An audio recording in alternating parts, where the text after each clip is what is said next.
बापरे बाप कि चालाक महिला। थरे नुहे कि दुई थर नुहे एका थरे 17 थर गर्भवती हेबार नाटक करिसेंती। जहाँकि पेटरे तकिया रखी से गर्भवती हेबार नाटक करी सरकारंकठू लुटिछंती 98 लाख टंका। तेबे आपणंकु एकथा अबुझा पड़ुथिले भी कथाटी सत। जने महिला गत 24 वर्ष मध्यरे 17 थर गर्भवती हेबार नाटक करिसेंती आउ सरकारंक ठारू मोटा अंकर आर्थिक सहयोग मध्य नैछंती। तेबे खाली आर्थिक सहायता नुहे बरं चाकिरीरू लंबा छुट्टी नहीं निज संस्था को मध्य ठकिछंती। किंतु तांको मिछ धरा पड़िबा परे एबे से जेल रे दिन काटुछंती। तेबे महिला जनक निजकु गर्भवती बोली दर्शाई ऑफिसरू छुट्टी नेबा परे से सही समय विभिन्न स्थान बुलाबुली करी बेस मनोरंजन करुथिले।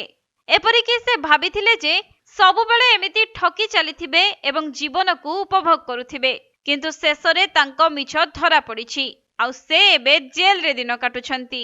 एक मीडिया रिपोर्ट अनुसार इटालीर जने 50 वर्षीय महिला बारबारा इयोले निजकु गर्भवती कही प्राय 24 वर्ष धरी सरकारंकु ठकी आसिछंती।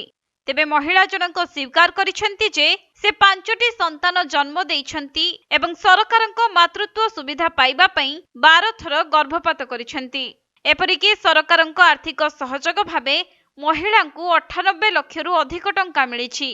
खाली सेतिकी नुहे आर्थिक सहायता सह छुट्टीर खूब फायदा उठाइछंती महिला। आउ महिलांक मिछ सेतेबेले धरा पड़िथिला जेतेबेले तांको ऑफिस पक्षरु जांच करागला जे महिला जनक सतरे संतान को जन्म देइछंती ना नाही।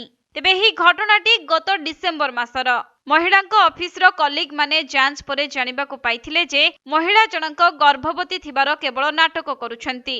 एपरिकी पेटरे तकिया देई पेट फुलाइबार केवल अभिनय करुछंती। एमितिकी गर्भवतींक भଳି चालिबार मध्य नाटक करुथिले।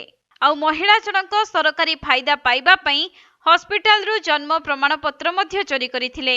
एथि सहित विभिन्न जाली डॉक्यूमेंट मध्य प्रस्तुत करिथिले।